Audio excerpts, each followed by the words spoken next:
సాయి శివాని భక్తి పాటలు. సాయి శివాని భక్తి పాటలు. Please like, share, comment, subscribe to my channel. ఓం శ్రీ మహాగణాధిపతయే నమః. ఓం శ్రీ గురుభ్యో నమః. ఓం శ్రీ మాత్రే నమః. ఓం జై హనుమాన్, జై శ్రీరామ్. హనుమంతుడు లంకలో జరిగిన సంగతులన్నీ ఇక్కడ అందరికీ చెప్తున్నాడు కదా. ఇంకా మిగిలినవి ఇంకా ఏం జరిగిందని చెప్తున్నాడు. ఆ కింకరులలో చావగా మిగిలిన అల్ప పరాక్రమం కలవారు కొందరు తిన్నగా రావణుని కడకు వెళ్ళి, మన మహాసైన్యమంతయు మట్టిగర్చినది అని అతని కడ మొరపెట్టుకున్నారు. తర్వాత నాకు కలిగిన ఆలోచనను బట్టి నేను ఒక చైత్య ప్రాసాదంను ఆక్రమించి తిని అచ్చటనున్న 100 మంది రాక్షసులను ఒక్క స్తంభంతో చంపి తిని లంకానగరమునకే అలంకారప్రాయమైన ఆ చైత్య ప్రాసాదమును పూర్తిగా ధ్వంసమనర్చి తిని పిదప రావణుడు ఘోర రూపములతో భయంకరముగానున్న పెక్కుమంది రాక్షసులతో సహా ప్రహస్తుని కుమారుడైన జంబుమాలుని నాపై యుద్ధమునకు పంపెను. మహాబలశాలియు రణకోవిదుడును అయిన ఆ జంబుమాలిని వాని అనుచరులను భయంకరమైన పరిఘతో చావమోదితిని. అనుచరులతో కూడా జంబుమాలి మట్టిగరిచిన విషయమును విని రావణుడు మహాబలశాలురైన మంత్రిపుత్రులను పదాతి బలములతో సహా వెంటనే సంభ్రమునకు పంపెను. వారినందరినీ క్షణములో నా పరిఘతోడనే యమపురికి పంపితిని. మహాపరాక్రమవంతులైన మంత్రిపుత్రులు కథన రంగమున మడిసిన విషయమును ఎరింగి రావణుడు మహాసూరులైన 5 మంది సేనాధిపతులను సైన్యములతో పంపెను. నేను ఆ సేనానాయకులను వారి సేనలను పూర్తిగా మట్టుపెట్టి తిని వెంటనే దశకంఠుడైన రావణుడు మిక్కిలి బలశాలియు తన పుత్రుడును అయిన అక్షకుమారుని పెక్కుమంది రాక్షసులతో కూడా నాపై యుద్ధమునకు పంపించెను. మండోదరీ సుతుడును రణసూరుడును అయిన ఆ అక్షకుమారుడు డాలును ఖడ్గమును చేబూని ఆకాశమునకెగిరెను. వెంటనే నేను అతని పాదములను చిక్కించుకుని వానిని 100 సార్లు త్రిప్పి రావణుని వైపు విసిరివేసితిని. అతడు నేల కొరిగి పిండి పిండి అయ్యెను. నా చేతిలో అక్షకుమారుడు కూడా హతుడైన విషయమును విని దశకంఠుడైన రావణుడు మిక్కిలి క్రుద్ధుడై మహాబలశాలియు యుద్ధోన్మత్తుడును అయిన ఇంద్రజిత్తు అను మరియొక కుమారుని, యుద్ధమునకు పంపబడిన కుమారులలో ఇతడు 2వవాడు, నా మీదికి రణమునర్చుటకు ఆజ్ఞాపించెను.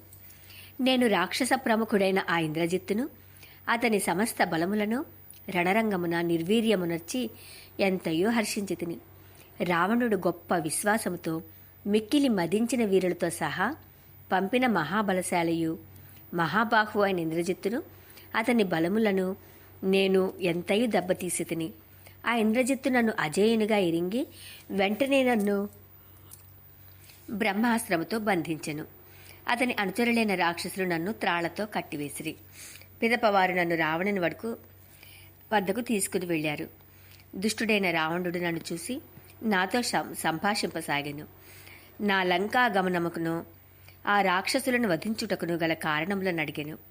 ఆ పనులనన్నింటినీ సీతాదేవి నిమిత్తమై చేసి తిని, ఓ రాజా, ఆమెను దర్శించుటకై వచ్చి క్రమముగా నీ భవనముకు చేరి తిని, నేను వాయుదేవుని సుతుడను, వానరుడను, నా పేరు హనుమంతుడు, నేను శ్రీరాముని బంటును, సుగ్రీవుని సచివుడను, రాముని దూతగా నేను నీ కడకు వచ్చి తిని. ఓ రాక్షసరాజా, సుగ్రీవుడు నీ హితమును కోరి ఒక సందేశమును పంపెను. దానిని నీకు వినిపింతును, శ్రద్ధగా ఆలపింపుము. మహా తేజస్శాలి అయిన సుగ్రీవుడు నీ క్షేమ సమాచారములను అడిగెను. నీకు హితకరమైన ధర్మమును ధర్మబద్ధమైన అర్ధకామముల ద్వారా నీకు మేలును కూర్చునట్టి సందేశవచనములకు నీకై ఇట్లు నుడివెను. దట్టమైన వృక్షములు గల ఋష్యముఖ పర్వతముపై నివసించుచున్న నాకు రణశూరుడైన శ్రీరామునితో అగ్ని సాక్షిగా మైత్రి ఏర్పడినది. ఆ రామచంద్ర ప్రభువు నాతో ఇట్లనెను, నా భార్యను ఒక రాక్షసుడు అపహరించెను. ఆ విషయమున నీవు త్రికరణ శుద్ధిగా మాకు సహాయపడవలెను. అంతటా నేనును వాలిచే పీడింపబడుచున్న విషయమును తెలిపి ఆ వాలిని వధింపవలసిన అవసరమును వివరించి, ఓ ప్రభు, వాలి వధ విషయమున తప్పక సహాయపడుటకై ప్రతిజ్ఞాపూర్వకముగా నాకు వాగ్దానం చేయుడు అని పలికితిని. లక్ష్మణునితో కూడియున్న శ్రీరామచంద్ర ప్రభువు వాలి వలన రాజ్యమును కోల్పోయిన సుగ్రీవునితో అగ్ని సాక్షిగా సఖ్యమును చేసెను. శ్రీరాముడు ఒకే ఒక్క బాణముతో యుద్ధమున వాలిని సంహరించి సుగ్రీవుని వానరులకు రాజుగా చేసెను. ఇప్పుడు సర్వ విధముల ఆ ప్రభువునకు సహాయపడుట మా విధి. అందువలన సుగ్రీవుడు తన మిత్రధర్మముననుసరించి నన్ను నీ యొద్దకు పంపెను. వీరులైన వానరులు మీ బలములను రూపుమాపకముందే వెంటనే సీతాదేవిని శ్రీరామునకు అప్పగింపుము. వానరుల యొక్క బల ప్రభావములు ఇంతవరకును ఎరుగని వారెవరు? యుద్ధమున సహాయపడుటకై వారు ఆహుతులై దేవతల కడకు కూడా వెళ్ళుచుందురు. వానర రాజైన సుగ్రీవుడు ఈ సందేశమును నీకు పంపెను అని నేను రావణునితో నిడిగితిని. వెంటనే అతను క్రుద్ధుడై తన చూపులతో నన్ను దహించి వేచున్నట్లుగా నా వైపు చూసెను. క్రూర కర్మలను ఆచరించువాడును దుష్టుడును అయిన రావణాసురుడు నా శక్తి సామర్థ్యములను తెలియక నన్ను చంపుటకై ఆజ్ఞాపించెను. పిమ్మట రావణుని సోదరుడు బుద్ధిమంతుడు అయిన విభీషణుడు నా విషయమై అతనిని ఇట్లు అభ్యర్థించెను. ఓ రాక్షసరాజా, ఇట్లు చేయుట తగదు. ఈ నిర్ణయమును మార్చుకొనుము. మీ ఆజ్ఞ రాజధర్మములకు విరుద్ధముగానున్నది. ఓ రాక్షసరాజా, రాజనీతి శాస్త్రములలో దూతవధ ఎచ్చటనూ పేర్కొనబడలేదు. ప్రభువు హితమును కోరెడి సరి అయిన దూత యథార్థమునే వచింపవలెను. ఆ దూత ద్వారా శత్రుపక్షము వారి అభిప్రాయములను తెలుసుకొనవలెను. ఓ సాటి లేని పరాక్రమము కలవాడా, దూత ఎంతటి అపరాధమనర్చినను అతనిని వికృత రూపునిగా చేయవచ్చును కాని చంపరాదు అని శాస్త్రములు పేర్కొనుచున్నవి. విభీషణుడు ఇట్లు పలకగా రావణుడు అది సరే, చాలా మంచిది, అట్లే కానిమ్ము, ఇతని వాలమునకు నిప్పంటించుడు అని ఆ రాక్షసులను ఆదేశించెను. రావణుని ఆజ్ఞ అయిన వెంటనే రాక్షసులు జీర్ణమైన జనపనార వస్త్రములను నూలుగుడ్డలను నా వాలమునకు పూర్తిగా చుట్టిరి. అనంతరము తీవ్రమైన పరాక్రమము గల ఆ రాక్షసులు అప్పుడు సర్వసన్నద్ధులై నా పుచ్చమునకు అంటే తోకకు నిప్పు పెట్టిరి. కర్రలతో పిడికిళ్లతో మోదిరి. వారు పెక్కు త్రాళ్లతో బంధించి నన్ను కదలకుండా చేసిరి. పగటి వేళ నగరమును చూడ వేడుకపడిన నాకు కొంచెము కూడా బాధ కలగలేదు. అంతటా బంధింపబడి అగ్నిజ్వాలల మధ్య చిక్కుబడి నన్ను నగరద్వారం కడుకు తీసుకుని పోయి చూడు ఈ కోతిని అని సంబరపడుచు నా విషయమును అందరికీ చాటిరి. పిమ్మట నేను నా బృహద్రూపమును సూక్ష్మమనొచ్చి బంధములను విడిపించుకుంటుని మరల యథాప్రకారము మునుపటి వలనే దేహమును పెంచితిని. అచటనే ఉన్న ఇనుపగదుయను చేతబట్టి ఆ రాక్షసులను పరిమార్చితిని. పిదప వేగముగా ఆ నగరద్వారము పైభాగమునకు ఎగిరితిని. వాలాగ్నిజ్వాలలతో బురుజులు గోపురములు గల ఆ లంకా నగరమును ఎట్టి తొట్టుపాటు లేకుండా ప్రళయాగ్ని ప్రజలను వలె క్షణములో దహించి వేసి తిని. లంకానగరమునందు ప్రతి ప్రదేశము బుగ్గి అయిపోయినది. దగ్ధము కాని ప్రదేశమే లేదు. కనుక సీతాదేవియు అగ్నికి ఆహుతయ్యాయి ఉండును అని నాకు భయాందోళనలు కలిగెను. నేను లంకను పూర్తిగా దగ్ధమునర్చితిని. సీతాదేవియు దగ్ధమయ్యుండును, అందుకు సందేహం లేదు. శ్రీరాముని ఈ మహత్కార్యము నా కారణముగా భగ్నమైనది. ఈ విధముగా నేను శోక నిమగ్నుడనే చింతింపసాగితిని. ఇంతలో చారణులు పలికిన శుభవచనములను నేను వింటిని. జానకీదేవి క్షేమముగానున్నది అను ఆశ్చర్యకరమైన అద్భుతావహమైన పలుకులను వింటిని. కనబడిన శకునములను బట్టి జానకీదేవి దగ్ధము కాలేదు అనియే నేను అనుకుంటుని. నా వాలమున మంటలు కొనసాగుచున్నను అగ్ని నన్ను దహింపలేదు. నా హృదయం సంతోషభరితమయ్యున్నది. వాయువులు సువాసనలు వెదజల్లుచున్నవి. ఇదివరలో కార్య సాఫల్యమును సూచించిన ఈ శకునముల చేతను, సత్ఫలితములనిచ్చిన నేత్ర స్ఫురణాది కారణముల చేతను, పొల్లుపోని ఋషుల వచనముల చేతను నా మనసు ఆనందమున ఓలలాడెను. మరల సీతాదేవిని దర్శించి ఆమె కడ సెలవు తీసుకుంటుని. ఋషుల వచనములు ఎప్పుడునూ వ్యర్థం కావు కదా. వెంటనే లంకా సమీపమున గల అరిష్ట పర్వతము మీదికి చేరితిని. మిమ్ము చూడవలనను కుతూహలముతో సముద్ర లంఘనమును ఆరంభించితిని. పిమ్మట వాయువు, సూర్యచంద్రులు, సిద్ధులు, గంధర్వులు సంచరించునట్టి గగన మార్గమున పయనించి ఈ తీరమునకు చేరి మిమ్ములను దర్శించి తిని. శ్రీరామచంద్ర ప్రభు యొక్క ప్రభావము చేతను మీ అనుగ్రహము వలనను సుగ్రీవుడు ఆజ్ఞాపించిన కార్యమును నెరవేర్చుటకును ఈ పనులనన్నింటినీ కావించి తిని. ఈ సమస్త కార్యములను అచ్చట నేను యథోచితముగా ఆచరించితిని.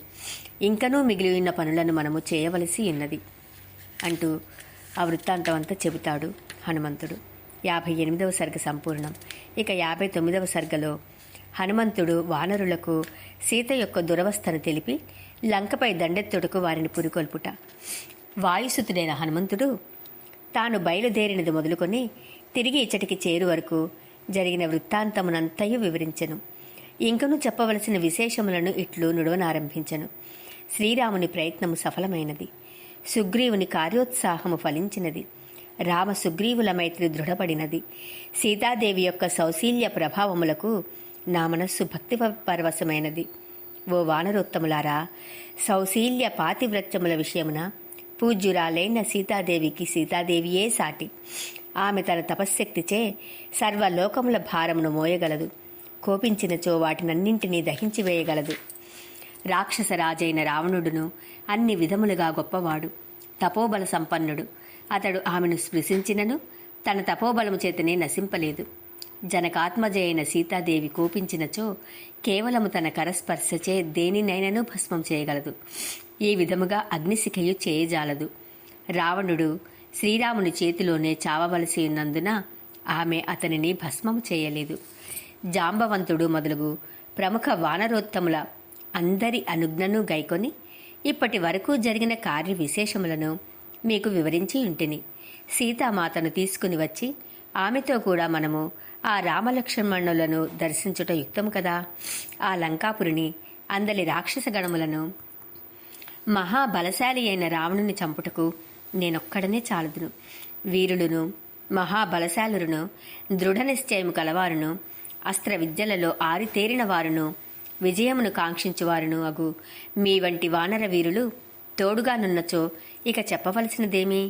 రావణుడు, అతని సైన్యము, భటులను, పుత్రులను, సహోదరులను అందరినీ యుద్ధమున నేనొక్కడనే మట్టుపెట్టగలను. ఇంద్రజిత్తు యుద్ధమున బ్రహ్మాస్త్రము, ఐంద్రాస్త్రము, రౌద్రాస్త్రము, వాయవ్యాస్త్రము, వారుణాస్త్రము మొదలగు దుర్నిరీక్ష్యములైన అస్త్రములను ప్రయోగించినప్పటికీ వాటినన్నింటినీ నేను వమ్ము చేయగలను. రాక్షసులను వధింపగలను. మీ అనుజ్ఞ అయినచో అచటికి వెళ్ళుటకు నా పరాక్రమము నన్ను తొందరపెట్టుచున్నది. మీ ఆజ్ఞాగుటయే ఆలస్యము. నేను యుద్ధమున నిరంతరముగా ప్రయోగించడి నిరుపమానమైన శైలవృష్టిచే దేవతలు సైతము హతులగుదురు. ఇంక రాక్షసుల విషయం చెప్పనేలా? సముద్రము చెలియలి కట్టను దాటుట, మందర పర్వతము చలించుట ఒకవేళ సాధ్యము కావచ్చునేమో కాని శత్రు సైన్యములు యుద్ధమున జాంబవంతుని ఎదుర్కొని నిలుచుట మాత్రము ఏ విధముగాను సాధ్యము కాదు. సకల రాక్షసులను, అంతేకాదు వారి తాత ముత్తాతలు వచ్చినను, వారి ముందు తరముల వారు వచ్చినను వారిని అందరినీ సైతము హతమార్చుటకు వాలి సుతుడైన మహావీరుడగు అంగదుడొక్కడే చాలును. వానర వీరుడైన పనసుడు, మహాప్రతాపశాలి అయిన నీలుడు తమ బల పరాక్రమములచే మందర పర్వతమును సైతము నుగ్గు చేయగలరు. ఇంకా వారికి రాక్షసులు ఒక లెక్కయా? దేవతలలో, అసురులలో, యక్షులలో, గంధర్వులలో, నాగులలో, పక్షులలో ఎవ్వరైనను మైందుని, ద్వివిధుని యుద్ధములో ఎదుర్కొని నిలవగలవారు ఎవరో తెలుపుడు. అశ్వినీపుత్రులను, మహాబలశాలులను అయిన ఈ వానరోత్తములకు, మైంద ద్వివిధములకు రణరంగమున ప్రతియోధులెవ్వరునూ కానరారు. ఈ ఇద్దరును బ్రహ్మదేవుని వరము వలన రణోత్సాహులై ఉన్నారు. వీరు అమృతపానం చేసిరి. వానరులందరిలోనూ శ్రేష్ఠులు. అశ్విని దేవతల గౌరవార్థము బ్రహ్మదేవుడు వీరికి ఎవ్వరి వలననూ మరణం లేకుండానట్లు పూర్వము అమోఘమైన వరములనిచ్చెను. వరము ప్రాప్తించుటచే కలిగిన ఉత్సాహముచే ఈ వానరోత్తములు దేవతల మహాసైన్యములను కూడా జయించి అమృతమును త్రాగిరి. వానరులందరూ ఉందురుగాక. వీరావేశముతో యుద్ధమునకు దిగినచో లంకను, అందలి రథాశ్వేగజ బలములను రూపుమాపుటకు వీరు మాత్రమే చాలుదురు. నేనే లంకానగరమును ధ్వంసమునర్చితిని, దానిని కాల్చి బుగ్గి చేసితిని. అంతటా రాజమార్గముల యందన్నింటను నా స్వామి పేరు మారుమ్రోగినది. నిరుపమాన పరాక్రమశాలి అయిన శ్రీరామచంద్ర ప్రభువునకు జయము. మహాబల సంపన్నుడైన లక్ష్మణస్వామికి జయము. శ్రీరామానుగ్రహమునకు పాత్రుడైన వానరరాజు సుగ్రీవునకు జయము. నేను వాయుసూనుడను, నా పేరు హనుమంతుడు, శ్రీరాముని బంటును అని అంతటను చాటితిని. దుష్టుడైన రావణుని యొక్క అశోకవనమునందు సింశుపావృక్ష ఛాయలో సీతామహాసాధ్వి దైన్యముతో నిండెను. ఆమె చుట్టూను రాక్షస స్త్రీలు చేరి కాపలా కాయచుండిరి. ఆమె శోక సంతప్తయై కృశించియుండెను. పూర్ణ చంద్రశోభలు కలయేదే అయినను ఆమె మేఘములచే కప్పబడిన చంద్రరేఖ వలె తేజో విహీనయ్యై ఉండెను. బలగర్వితుడైన రావణుడు ఆమెను ఎంతగా నిర్బంధించినను సౌందర్యవతియు పతివ్రతాలలామయు అయిన జానకీదేవి అతనిని ఏమాత్రమూ లెక్క చేయటలేదు. శుభలక్షణ సంపన్న అయిన సీతాదేవి త్రికరణ శుద్ధిగా శ్రీరాముని యందే అనురక్తురాలయ్యున్నది. ఇంద్రుని యందు శచీదేవి వలె ఆమె రాముని యందే మనస్సును నిలిపియున్నది. ఆ సీతాదేవి ఒంటి వస్త్రమును ధరించియుండెను. ఆమె శరీరము ధూళిచే మలినమయ్యుండెను. శోక సంతాపములచే ఆమె దీనయ్యుండెను. సర్వదా పతిహితమునే కోరుకొనుచుండెను. ఆమె కేశములు అన్నియు జడగట్టియుండెను. ఆమె అనుక్షణము తన భర్తనే ధ్యానించుచుండెను. ఆ అశోకవనమునందు రాక్షస స్త్రీల మధ్య ఉండగా ఆమెను నేను చూసి తిని. వికృతాకారాలైన ఆ రాక్షస స్త్రీలు ఆమెను మాటి మాటికిని భయపెట్టుచుండిరి. ఆమె నేలపై కూర్చుని ఉండెను. ఆమె శరీరము మంచుపడిన పద్మము వలె వివరణమయ్యుండెను. ఆమె రావణుని ఎడ విముఖురాలై తనువును త్యజించుటకు నిశ్చయించుకుని ఉండెను. ఎట్టకేలకు ఆమెకు నాపై నమ్మకమును కలిగించి తిని. ఆమెతో మాట్లాడి తిని. విషయములనన్నింటినీ ఆమెకు తెలిపి తిని. రామ సుగ్రీవుల మైత్రిని విని ఆమె ఎంతయూ సంతోషపడినది. ఆ సీతాదేవి ఆచరించిన పవిత్ర జీవన విధానము, భర్తయందు ఆమెకు గల భక్తి ప్రపత్తులు నిరుపమానములు. అపరాధి అయిన ఆ రావణుని అవియే చంపగలవు. ఆమె పాతివ్రత్య ప్రభావమున అతడు ఇంతకు ముందే మృతప్రాయుడు. సీతా నిమిత్తమై శ్రీరాముని చేతిలో అతడు మరణించును. అప్పుడు అతనికి మోక్షం లభించును. కావున అతడు మహాత్ముడు. సీతాదేవి సహజముగానే తన్వంగి, అంటే సన్నని శరీరము గలది. పైగా శ్రీరాముని ఎడబాటు వలన ఆమె పాడ్యమి నాడు వేదాధ్యయనము చేయువాని విద్య వలె సన్నగిల్లి కృశించియుండెను. పూజ్యురాలైన సీతాదేవి శోకాతురయ్యి ఇట్లు దీనావస్థలో ఉన్నది. కనుక ఈ విషయమున మనము చేయవలసిన ప్రతిక్రియను గురించి ఆలోచింపుడు. 59వ సర్గ సంపూర్ణం. ఇక 60వ సర్గలో లంకను జయించి సీతను కొని వచ్చేదనని అంగదుడు ఉత్సాహంతో పలుకుట, జాంబవంతుడు అతన్ని వారించుట గురించి తెలుసుకుందాము. హనుమంతుని వచనములను వినిన పిమ్మట వాలిసూనుడైన అంగదుడు ఇట్లు పలికెను. ఓ వానర వీరులారా, సీతాదేవి జాడ తెలిసిన పిమ్మట కూడా ఆమె లేకుండా మనము మహాత్ముడైన శ్రీరామచంద్రుని సమీపమునకు వెళ్ళుట యుక్తం కాదు. హనుమంతుడు తన ప్రతాపము చేతనే లంకను దగ్ధమనర్చెనని మనము వింటిమి.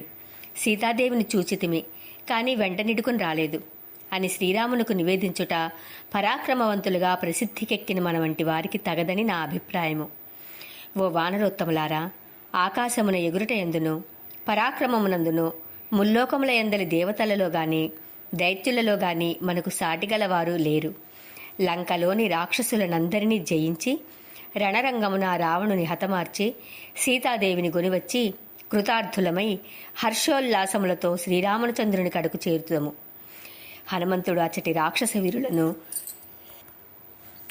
అందరినీ ఇంతకుముందే పరిమార్చినాడు. ఇంకా మనము చేయవలసినదేమున్నది? జానకీదేవిని తీసుకుని వచ్చుటయే మిగిలియున్నది.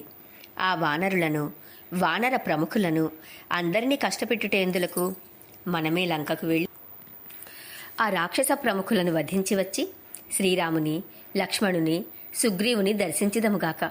జనకాత్మజను రామలక్ష్మణుల చెంతకు చేర్చిదముగాక. అట్లు సంకల్పించిన అంగదునితో కార్యసాధన విధానమును ఎరిగిన భల్లూక ప్రముఖుడగు జాంబవంతుడు మిక్కిలి సంతసించిన వాడై ప్రయోజనకరమైన వచనములను ఇట్లు పలికెను. ప్రజ్ఞాశాలివైన ఓ అంగదా, నీవు చెప్పిన మాట సముచితముగా కనబడటలేదు. వానర ప్రభువైన సుగ్రీవుడు, ప్రతిభామూర్తి అయిన శ్రీరాముడు దక్షిణ దిశయందు సీతాదేవిని వెదకుటకై మనలను ఆజ్ఞాపించిరి. ఆమెను తీసుకుని రమ్మనలేదు. ఏ విధముగా నేనను సీతాదేవిని మనము తీసుకుని వెళ్ళుట శ్రీరామునకు ఇష్టము కాకపోవచ్చును. శ్రీరాముడు రాజసింహుడు. అతడు తన పరాక్రమము చేతనే సీతాదేవిని తీసుకుని వచ్చును గాని ఇతరుల పరాక్రమముపై ఆధారపడడు. ఆ ప్రభువు వానరులందరి సమక్షమున శత్రువును జయించి సీతను కొనువచ్చెదను అని తన వంశముపై ఒట్టు పెట్టుకుని ప్రతిజ్ఞ చేసి ఉన్నాడు. ఆయన తన ప్రతిజ్ఞాభంగమునకు ఎట్లు పాల్పడగలడు? మనము జానకిని తీసుకుని వెళ్ళినచో ఆయన చేసిన ప్రతిజ్ఞ విఫలమగును. అది ఆయనకు తృప్తిని కూర్చదు. ఓ వానర ప్రముఖులారా, మన ప్రయత్నమంతయు వ్యర్థమగును. అందువలన మనమందరము రామలక్ష్మణులు మహా తేజస్శాలి అయిన సుగ్రీవుడు ఉన్న చోటికి వెళ్ళి ఇంతవరకునూ జరిగిన విశేషములను వారికి నివేదింతము. ఓ రాజపుత్ర అంగదా, నీవు చేసిన సూచనయు త్రోసిపుచ్చదగినది కాదు. కాని శ్రీరాముని ఆలోచనను అనుసరించి మనము కార్యసిద్ధికై పూనుకొనుట యుక్తము. సీతాదేవి జాడను తెలుసుకుని వచ్చుటకే ప్రభువు మనలను ఆదేశించెను, ఆమెను తీసుకుని వచ్చుటకు కాదు. 60వ సర్గ సంపూర్ణం. ఇంకా 61వ సర్గలో వానరుల మధ్వన ప్రవేశము, వారి కేరింతల గురించి రేపటి రోజున తెలుసుకుందాం. జై శ్రీరామ్, జై హనుమాన్.